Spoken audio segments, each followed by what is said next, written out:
Glória a Deus. Igreja, a Bíblia vai falar sobre Ana. E eu e você conhecem muito bem essa mulher. Era uma mulher que chorava porque não podia ter filhos. Era uma mulher que estava ali constantemente aos pés do Senhor, querendo um filho. Mas a Bíblia vai dizer que essa mulher tinha dentro da casa dela alguém que irritava ela todo dia. Imagina aí o diabo irritando você, tirando a tua paz, tirando a sua paciência, todos os dias da sua vida dentro da sua própria casa. E eu lendo essa palavra, o Senhor me fazia esse questionamento: qual o teu posicionamento diante das afrontas? O Senhor fazia eu ler e reler essa palavra, e Ele dizia: filha, pergunta às minhas amadas irmãs qual o posicionamento dela hoje dentro da casa dela, diante das afrontas, das lutas e das perseguições que ela tem passado. O Senhor é forte. Sabe qual era o posicionamento dessa mulher dentro de casa, diante dessas afrontas, pastor? A Bíblia diz que ela só chorava. Mas antes de eu falar, louvado seja Deus, aleluia. Deu certo, irmão? Graças a Deus. Antes de eu falar, louvado seja Deus, sobre Ana, sobre o posicionamento que ela tinha dentro de casa, eu quero falar da sua família. Eu quero falar de Eucana. Eu quero falar deste homem, da família em que ele estava inserido. Louvado seja Deus. Aqui no verso 2 vai dizer assim, acompanha comigo. E este homem...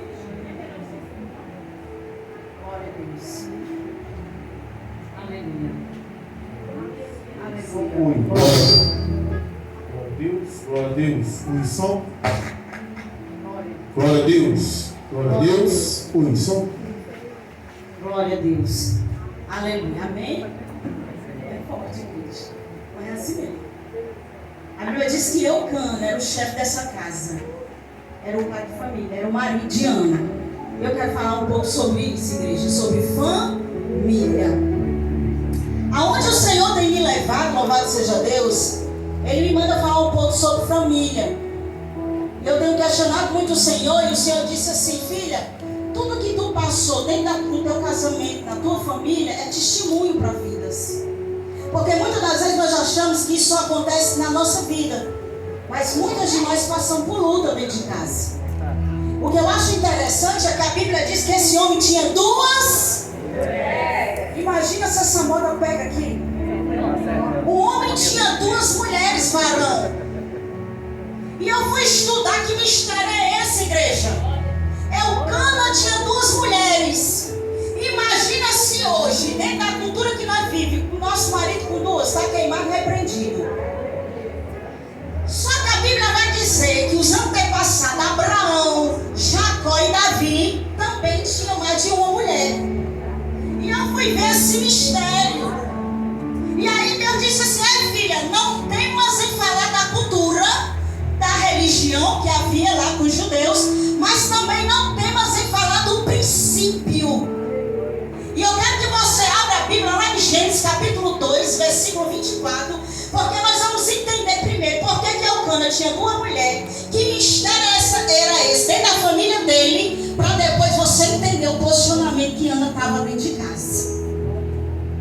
Olha o que a Bíblia vai dizer lá em Gênesis 2, 24, para você entender aqui o mistério, o que foi que Deus deixou para nós desde o princípio.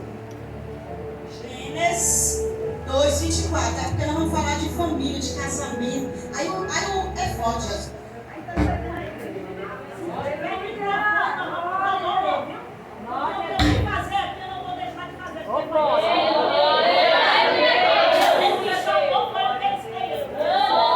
Vai não, glória a Deus, aleluia, glória a Deus, só dois, né? Oh, glória! Portanto, deixará o homem seu pai, a sua mãe, e apegar-se à sua mulher, e ambos serão uma carne. Irmão Patrícia, por que Eucana tinha duas? se Deus disse que o marido deixasse o homem, a mulher, a mãe e o pai ficar só com uma seria. Por que Elcana, louvado seja Deus, tinha duas? Lá em Mateus 19, abre aí na Bíblia 19, Mateus 19. A mesma pergunta que eu e você se pergunta, se questiona, era a mesma pergunta que os fariseus faziam para Jesus. Sabe por quê, igreja? Porque a toda hora e a todo momento, Satanás ele quer tentar pegar